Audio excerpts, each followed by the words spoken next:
Hold on. Let me take a sip.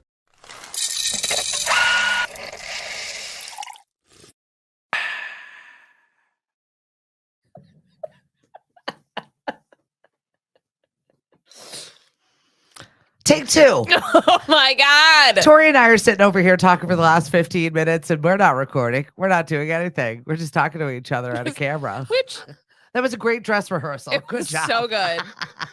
I give us an A+. Okay, so back to the beginning. We're sorry we missed a few episodes. We've been busy with our lives. We were saying this. I was saying this earlier. I'm just going to keep repeating that phrase. We have a tendency to miss episodes when something more fun comes up, which I'm trying to let go of the guilt about because it's just allowing us to come back with like lots more content. I agree. That's how we fish. We fish for new episodes. So tell me about P-Town again. I had an amazing time. Yay. I shut down completely. And that's a really big deal for me, even for a 24-hour period where I did not run to the rescue of any of my clients. I did not fix anything. Everything was pretty much on fire here. And I was like, oh, well. Feels freeing. I needed it. I needed that separation. I needed that reset. There is something to be said, though, about taking time off an object in motion because I didn't want to come back. Yeah. I was like, it seemed like such an arduous chore to come back and just get back into the swing of things. And really, I had a lazy 3 days where I really didn't do very much even after that. Yeah. It was like post 1 day off hangover. It was pathetic. So you need a vacation from your vacation? Yes. It's real. Yes. So in that respect, I really needed that stop thinking about it. Yeah. Because I came back with more ideas and ways to fix things. You know, when you stop looking at the problem.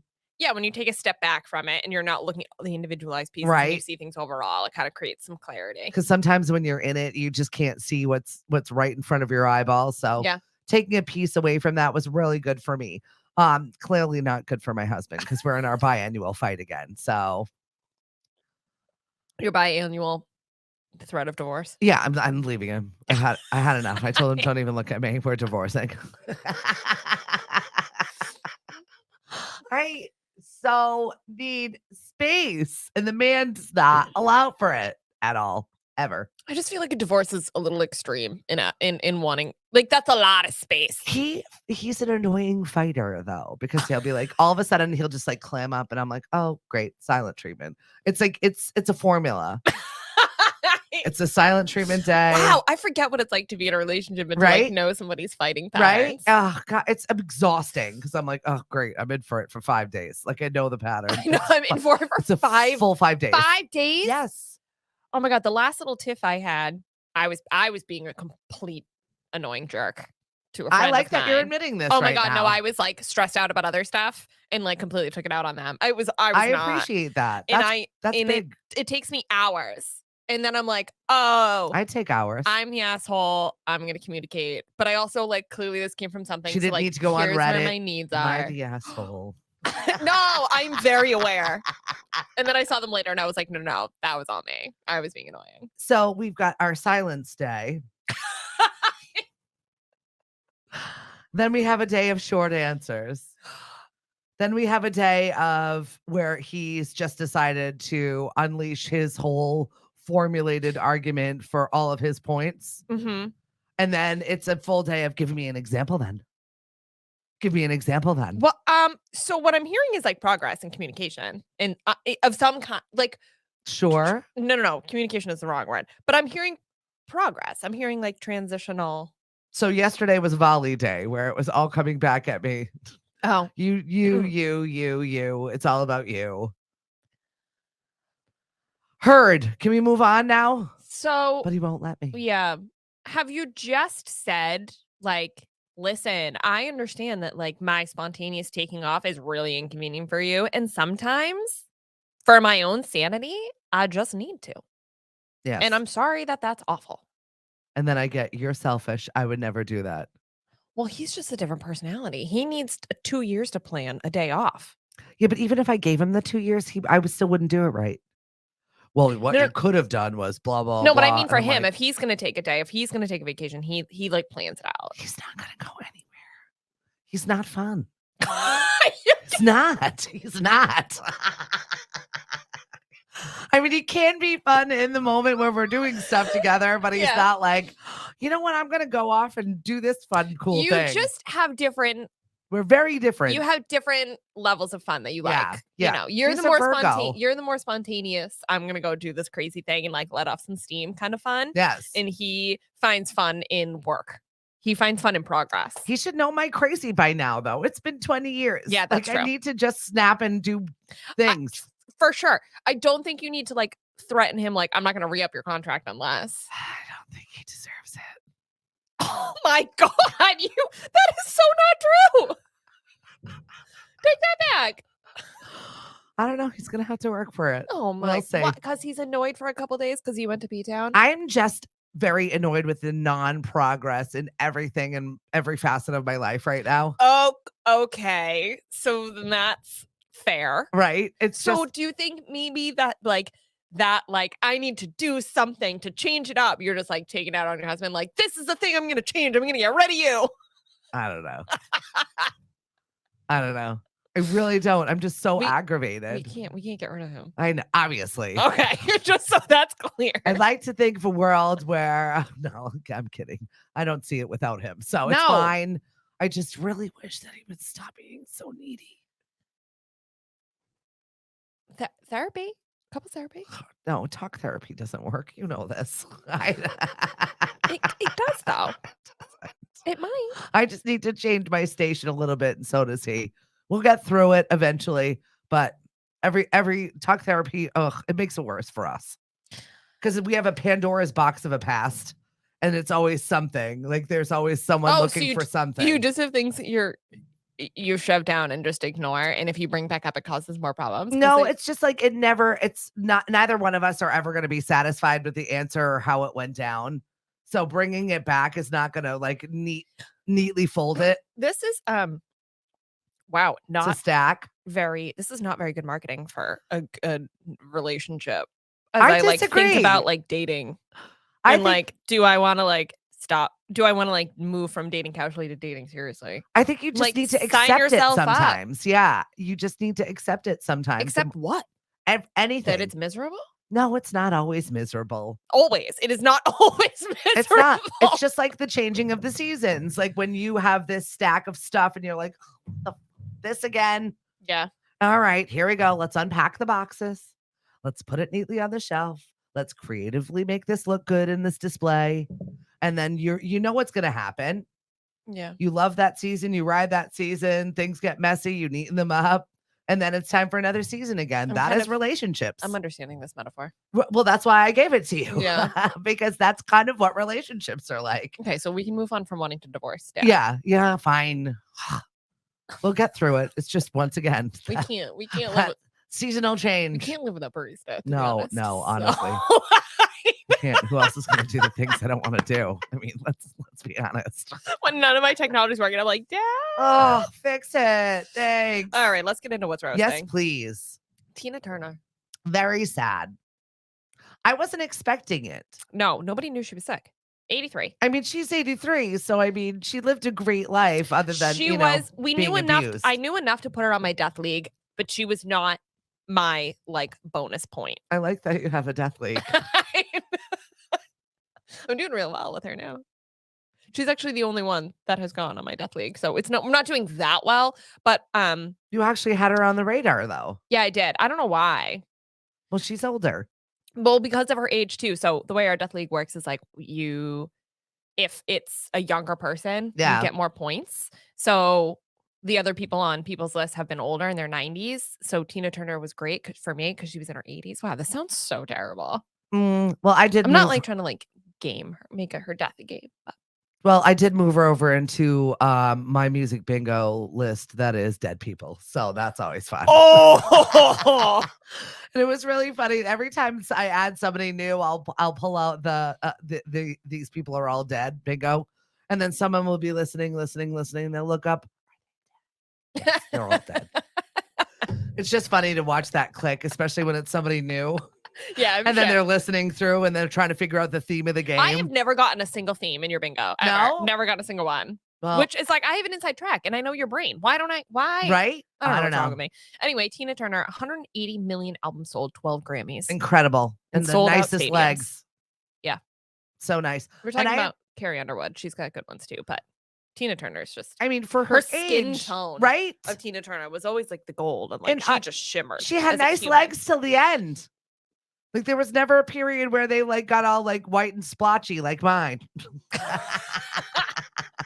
I even posted a meme this week and it was everyone like this with the bright light in front of them. I was like, here's me after oh my God. sad girl winter. I'm starting to get some color. I have to like hide on my back deck and lay in the sun and hope that works for a few days. Yeah. But thankfully nobody's looking at me anytime soon. You're good. So You're good. I don't have to worry about I it. got some splotchy chest burn over the weekend while I was at our national cemetery. So that was super fun. Awkward. Yeah, and all the Memorial Day stuff where you went. Yeah, that was beautiful. Peachy. It was very nice. It's always so moving to see how many people volunteer, how many people are buried there. And there was a cool woman that showed up that a cool woman. I was fascinated by her career. She was the keynote speaker, but cool. her job is to go and identify remains of unknown soldiers. Wow. So she gets this call like, oh, and then I went to Korea and I picked up 53 boxes of remains that the Korean government had. She had awful. She flew to, but probably really rewarding. It is though. It's really, I mean, it's pretty incredible. To like reunite. Give a name to a person where an unmarked grave was. Correct. Just so you had an answer. But she had 3 people that were interred at Otis that she actually did the research to find out who they were and where they belonged. So I thought that was cool that she shared that story, how she was, one was from Pearl Harbor. Wow. Like she gets to fly all over the world and identify these remains. That's crazy. Which is just anthropologically very cool. Interesting. Yeah. It was just a really neat job. And she just honed it all into like this 10-minute speech. I was like, wow, that was really neat. That's cool. Was it motivating? Was it an inspirational speech? I just thought she was really fascinating. Oh, okay. I mean, it was nice that I'm glad that our government still does this. Yeah. I had no idea that they're still actively looking for names and faces to go along with remains that they're doing something right, apparently. Yeah, one of the few things. All right. Another dead people news. We're moving on to the living. Miley Cyrus. She had this weird statement on Instagram where she said that she doesn't want to do tours anymore. But then she had to like retract. I don't remember her ever doing a tour. I feel like she's done a tour. I'm going to look it up now. Like the Hannah Montana tour. Oh, definitely. Like when she was little, but I can't recall a moment where she was touring as an adult. Maybe like a one-off here and there, Glastonbury or in a festival setting. I could see her. Oh, this is not really an easy thing right? To Google. How many Miley? She's had 6 concert tours. 4 of them have been worldwide. Okay. So since 2006. So I'm going to go with, she's toured. Yeah, it's just been a while. Yeah, I just think it's an interesting concept that she said she doesn't feel connected to her fans when she tours. And as a performer, I kind of get it because when you're up on a stage, you just see black. And if you see little lights, you see little lights.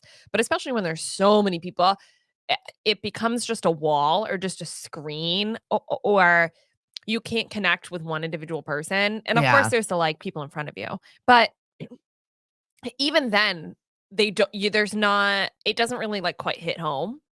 So I can totally understand how this day and age, when you have other ways to connect with your fans, like even take Instagram Live, for example, you're sitting there on live and people are not directly in front of you, but they're commenting. Right. And they're interacting with you as opposed to a concert where everybody's just screaming. Like you're not having conversations with right. people. Yeah. So I think it's an interesting concept and shows the like how modern and how much we've evolved when the main way the performers have connected with their fans via them being an audience in a concert is actually not the way current artists are feeling connected to their fans. Yeah. And that there's other ways to do it. I just think it's an interesting statement. I mean, obviously the internet came for her, ripped her apart for saying she didn't want to tour anymore. Well, I mean, that's everyone's favorite thing to do. No, the internet is a cesspool. Totally. Thanks for watching. Of course. And she had to come out and say, performing for you guys has been amazing. It's been the best days of my life. It has nothing to do with your lack of appreciation or everything you guys do. But, she doesn't want to get ready in a locker room every day. Yeah. And, she doesn't get to, it's just she not doesn't have to. No, she doesn't have to. She's Miley Cyrus. But we were saying earlier, her best performances are when it's like just her or it's some small intimate thing, or she shows up randomly, or it's a surprise performance and it's with other people. Right. Like when she does hasn't she performed with Joan Jett? Mm-hmm. And with Dolly, like those are like the best shows. New Year's Eve was a great performance. That was probably, I think, one of our best performances ever. I just see her more as a TV person and not go to a concert. Wow, what an intimate moment with Miley. I don't feel that. And I just wonder how much money she makes on tours, really. Like, I don't. Because you don't think she could fill a Gillette? No.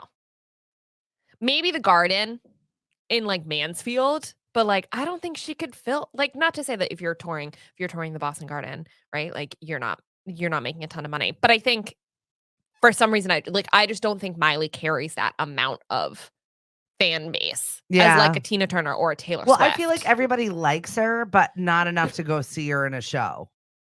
Yeah, I think she's got I think she like has two different demographics. And I don't know if she can have a show that would pull from both sides. She's got her Hannah Montana demographic. She's got her like girls that are my age that like home back to the Miley Cyrus. Yeah. That they know the Hannah Montana and then would go for the throwbacks. My daughter always, her favorite song is The Climb. Yeah, so there's that group. It literally is like, well, it's not The Climb. That's all of her friends. They're like, you don't understand it. And I've heard this song now 7 times since my daughter's been home. And I was like, really? The Climb? This is it? But there's that. Like, you don't understand. People are obsessed. Yeah. And I think that has got its own culture as opposed to her new music, which has got all of these.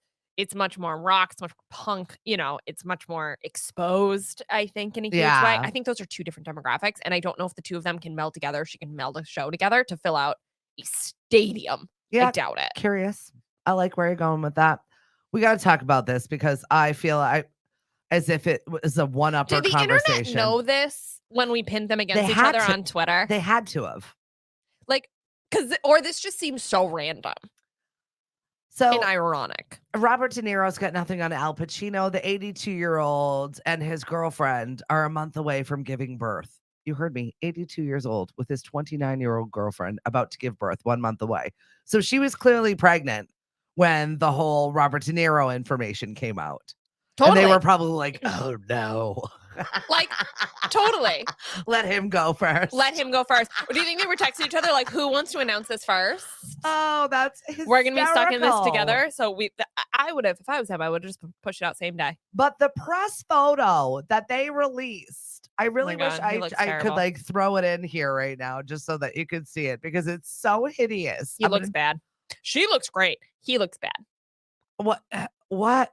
Why didn't we get like a sneaky TMZ photo of her pregnant? Right? We didn't have any of those. Of them like crossing the street in Beverly Hills or whatever. Well, you said it best. I could see why he wants to be with her. Yes. I don't see what the draw is on the other side other than fame, anonymity. But I said the same thing about Robert De Niro. Like, I'll follow. I kind of get it, but I also kind of don't. Maybe it's a personality thing. Women are weird. And they've only been together a year. So. Yeah. And if she's 8 months pregnant, then she got pregnant early in that relationship. Real fast. Yeah. Real fast. So he's got 3 kids already with 2 different women. Yeah. Beverly and D'Angelo, who I love. Her previous relationships include Mick Jagger. Okay. She's clearly got a type. I was like, she's got a type. I like old rich men. Thank you. Listen, that's a whole class of women.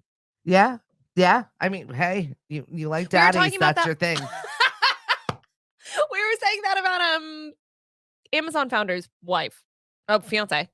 Oh, yeah. She had this like extensive dating history of a bunch of rich men. Yeah. And the question is it just that that's the league you're dating in and that's your social circle your pond that you are networking in? So you just happen to meet more wealthy men and the age thing doesn't bother you? We need to get you a fancier pond.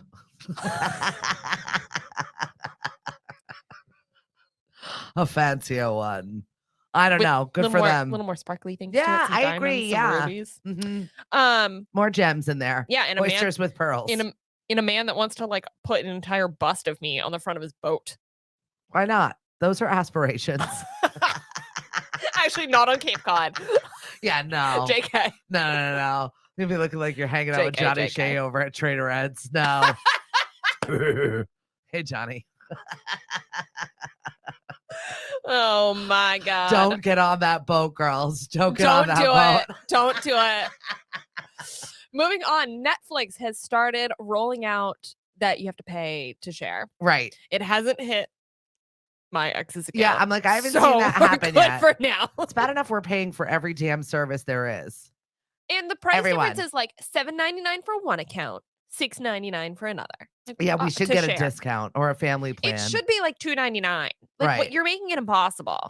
Where's the family plan? That's what I want to know. I would rather pay if it's $9.99 for streaming without commercials. Make it like $14.99, and then you can have 3 servers. Yeah, something like that. Like Spotify's got a good family plan though. We can have up to 4 accounts. Yeah. So we got all the kids, so their music is not messing up my music, and we're all listening. Figure out how this is going to work when people have multiple homes. Like what?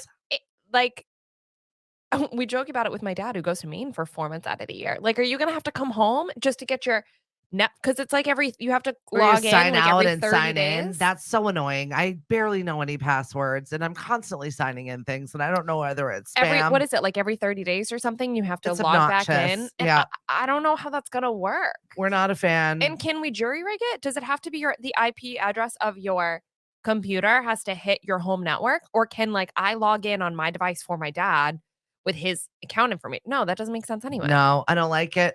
Not having it. I just want to know how we're going to figure this out. How are you going to do this with college kids? Well, you're going to pay. You think parents are going to pay for their own college kids?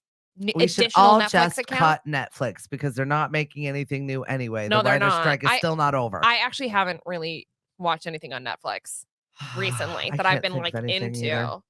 But I'm also not paying for Netflix. I'm stealing it from somebody else. There you go. That's why. Well, guess what's back? Hulu. That's Hulu. The Kardashians. Yes. And we're a little behind. I watched it. I watched it too. Okay. What did you think of it? We knew you were going to watch it. You complained about it the whole time. I know. Said, we're going to watch it. I was like, ugh, it's there. I'm going to watch it. It's because the headlines are so good. Then you got to know what's going on. All right. They do what they do. I know. I loved their music video with their roller skating so music funny. video. But what's great is that they acknowledged it. Like, we want to do a music video. We understand it's chuggy and cringy and weird, and we want to do it anyway because we're the Kardashians. You're like, okay, fair, right? And they did. Okay, fair. It was total glam, totally ridiculous. But they it was fun to see them making fun of themselves. Yeah, you know what I mean? In that capacity, I just thought it was funny. I thought it was funny. So we saw plenty of Chloe with the baby, Chloe looking very thin. Her nails were extra. Have you ever seen the girl that makes fun of her on TikTok? Yes. With the nails. The Scott Disick coming in and saying, "What are these breakup diets? Because you guys are so scared." I was like, dead when he goes up to the door. He also goes up to the door and can't find the doorbell and can't get in. And the security guy has to let him in. And he goes, "We're so rich, we don't have doorknobs anymore." And he goes, "Am I behind?" He's like, "Am I not rich enough now that I need?" I loved it. I love him. It was so very much. real. I love him so much. Yeah, the big news coming out. Chloe's son's name, Tatum. Right. But I think her friend blew it before the episode aired because there was some rumor circulating because one of her friends posted on her Instagram something about go get him, Tate. And then it came out that his name was Tatum. Oh, I don't care. No, but it's cute. It's fine. a cute. You know what? I was expecting worse. Yeah. So I don't mind it. It was True and Tatum. It's cute. It was another cringe episode where the sisters were trying to teach each other how to drive a stick. Yeah, that was just unnecessary content. But they're just trying to get him screen time. You know, it's always Kylie doing stupid things. Yeah, but the reality is, it's not. Yeah, Kendall. It's always Kendall. It's always Kendall putting out absolute fluff. And I think it's because she has so much anxiety that she doesn't want to actually open up cameras to her life. So she's like, I'll just be the one. I'll do the dumb things. I'll participate in a stupid way. But it's always Kylie that is just like, oh, I need money. What is money? Oh, I need a car. Oh, I'll learn how to drive. Yeah, that's what is that? That's like her thing. That's her thing. I don't. But she's also, isn't she the youngest? Yes. So she's, there's a little bit of that energy. Like, I've never had to, regardless of the fact that she's a billionaire and she has her own companies, whatever. She's also never had to do anything because she's like one of 7 sisters, or how many? I don't know. There's a lot of them. 5, and a brother in there. There were boys. Do you know what I mean? Also.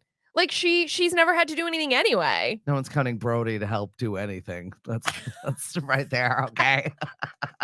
That's not happening. You know, she's always just been like, get on the jet. Like, okay. You know. Yeah, it's just it was in another unrelatable moment in Kardashian space. But I can't say anything because I can't. And I can't drive stick. For the love, I couldn't look at Kim Kardashian's face when she was trying to hold back her ugly crying tears. Yeah. I was like, woof. I couldn't. You know, you hate it, but you watch it.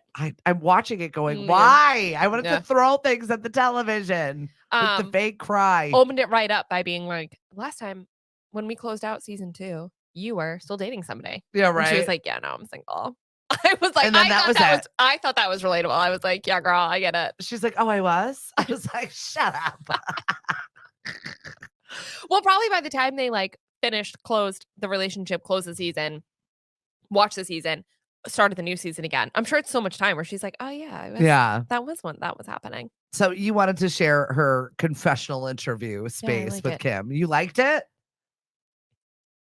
Yeah, I just thought it was kind of like, this was the few times that I was like, shit, I'm kind of relating to Kim. Okay. She said, loosely. I go back and forth in my feelings like, who's ever going to want to date me? I have 4 kids. I'm in my 40s, you know, like, oh my God, who's going to want to deal with the drams? Fair. And I feel that way a lot. Like, You don't have 4 kids. No. But the idea of like, who wants to deal with like all the shit that I bring to the table? Like, I have a lot of great qualities. Don't get me wrong. This is not like a avoid me advertisement, but I mean, it should be. But I do feel like I have so many different things. Like, we were talking about this earlier. I will just go to man at the drop of a hat. I sometimes struggle with communication. I sometimes lash out a little bit. I have a tendency to run. Like, I'm very aware of my flaws and I'm very aware of the things I bring to the table and the things I don't. Mm-hmm. So there is a little bit of that, like, I don't know. If a guy has 100 different options, I don't really know if I'd be the thing. I don't know if I would. Maybe I'm not confident in myself to be like, pick me. Like, I just don't have that energy. I got nothing. I'm a catch, so. And almost divorced. I'm like, right? I'm overly confident in ridiculousness.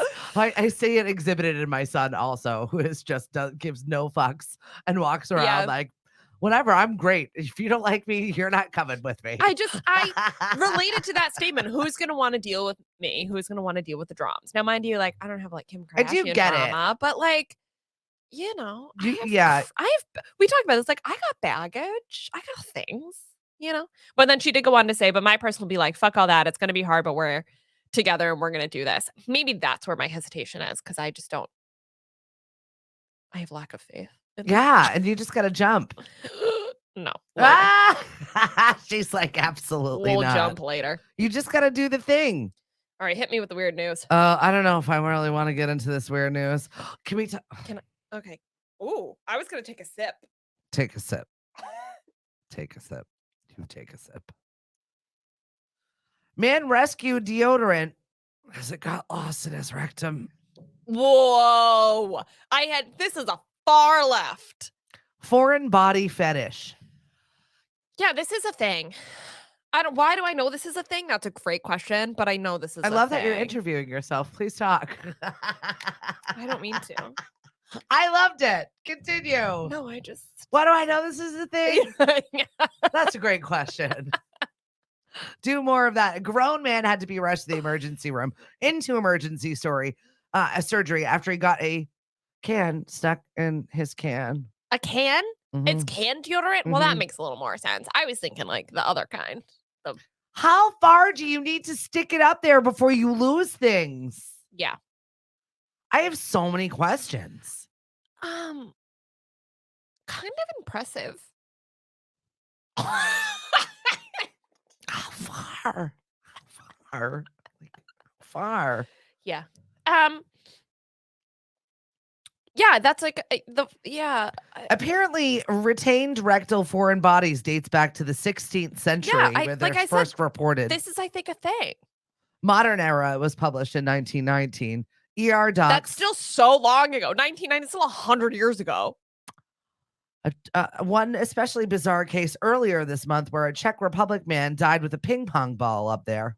That one feels dumb. It's too small. That feels like an easy thing to lose. After electrocuting himself during a self-pleasuring session had gone terribly awry. Well, I wonder. I apparently have a very vanilla sex life because there are no things being shoved up there. Why do I have this? Why do I know in any of the holes? Why None. is my brain like accepting this so easily? Like this is normal. Yeah, no. I mean, you know what? Everybody's got their things. Did you see the thing about the guy that paid $15,000 to lick somebody's toes? It was somebody famous. Yeah, but like, where do you draw the line? I will find glass bottles. Yeah, we've seen that objects like glass. Command F, search toes. Where is that story? Is there not like, can we use string, everyone? If you're gonna be doing these things, yeah, where's your string? That's a great question. Do you not plan for this, or is it the excitement, the thrill of having to go to the ER to have emergency rectal surgery? Because I can't think of anything worse. I really can't. I swear I saw it somewhere. Oh my God. I can't find it now. Somebody famous recently. Look it up. Somebody famous recently went to a strip club and paid a lot of money to lick somebody's feet. I don't know why. I'm just letting you know right now, you can perforate your bowel. You can have crushing, necrotizing infections. Don't stick stuff up there. Or just, yeah, I mean, I would definitely say don't. But if you got a fetish, just plan for the worst. Have a little anxiety for yourself. Attach it to a string for safety's sake. Yeah. Nobody goes spelunking without some way to get out. Come on now. How do you get to do you have to like ride on your stomach and I don't know. In the ambulance on the way? Okay, we can't talk about this anymore. We gotta go. We're done. That was our weird news of the day. Fetish people, let us know. I don't understand the draw, but maybe you're like, this is why. This is where we're at. Or it just feels good. Either way, stick a string on it like a little tampon and you'll be fine. Oh, God, we got to go. I can't do this anymore. Get perky with us Monday, Wednesday, and Friday. Follow us on Facebook, Twitter, and Instagram, The First Shot Morning Show. And I swear we'll be back on Friday. Glass bottles. Glass bottles. The First Shot Morning Show is produced by Lemonadio. When life gives you lemons, make radio. We encourage everyone to listen happier.com.